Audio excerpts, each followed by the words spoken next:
Rick and his family were having pancakes for breakfast when Morty's phone rang. It turned out that Morty had a son who was calling him from the hospital. Jerry became angry at Morty's son because he had written a terrible book about Morty titled My Horrible Father, which had become a New York Times bestseller. Morty's mother told him that it was okay to hate his child, but Morty was still worried about his son. At that moment, Rick's device vibrated, signaling that their table was ready at a restaurant. Summer had made Rick reserve a table there because the restaurant could predict what food customers would want before they even arrived. Rick called Morty as well, telling him to let his son die alone in his hospital bed. Despite this, Morty decided to visit his son in the hospital. Morty's son, an alien Gazorpian, was old and asked Morty to help him make peace with his mother.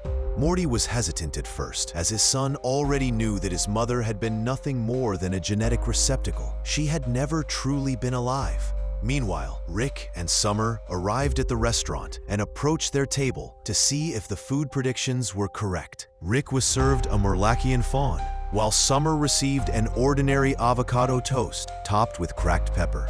Morty brought his son to his place and opened a portal to Rick's garbage dimension, where Gwendolyn was laid to rest. Both of them entered this wasteland. Rick had thrown away many inventions he regarded as trash. There was a robot called Salvatron, a self-replicating system that filtered the trash for anything valuable. Salvatron scanned both Morty and his son, detecting them as valuable, but ultimately decided to dispose of them. Forced to flee together, they hid within the rubble, successfully avoiding detection. Believing Morty and his son to be dead, Salvatron backs off. In reality, they had survived, and a sentient walking pizza box led them to Garbtopia. When they inquired about Gwendolyn, it guides them through a tunnel to the graveyard where she had been laid to rest.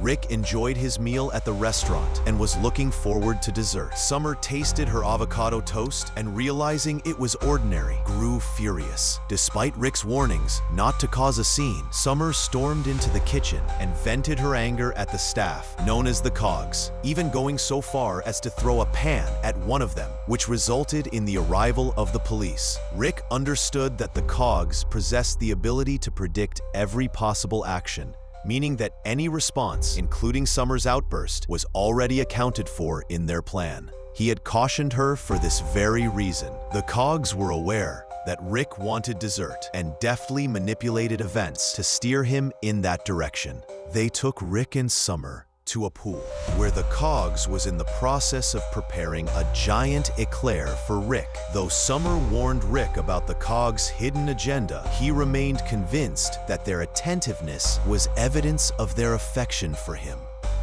Back in the graveyard, Morty and his son found the remains of Gwendolyn among other discarded sex bots. Morty's son thanked him for bringing him there to say farewell to his mother. Suddenly, a rogue robot attacked them. Recognizing that Morty possessed the ability to open a portal to the world above.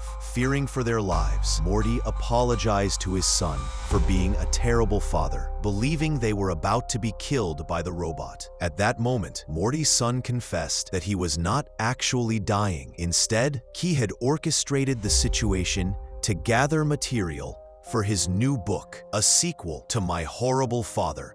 Realizing he had been manipulated, Morty became furious at his son and wanted to lash out at him. Before Morty could act, the rogue robot shot Morty's son and took Morty, attempting to force him to open a portal.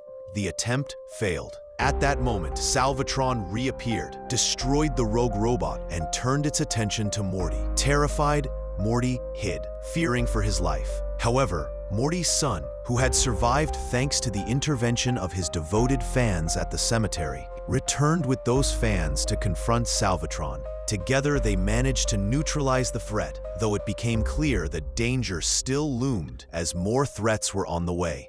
Morty's son admitted to Morty that he had only used him in a desperate attempt to gather material for another book, revealing he was broke and apologizing for his actions. With Salvatron having discovered the tunnels leading to Garbtopia, Morty, his son, and the Gazorpians' fans resolved to attack Salvatron's tower and end its reign for good. They launched their assault, ultimately bringing down the tower and defeating Salvatron. Meanwhile, Summer secretly drugged Rick and the Cogs, then took off with the Cogs, determined to uncover their true motives. Under the influence, the Cogs confessed that they had intentionally served her avocado toast, knowing it wasn't what she actually wanted.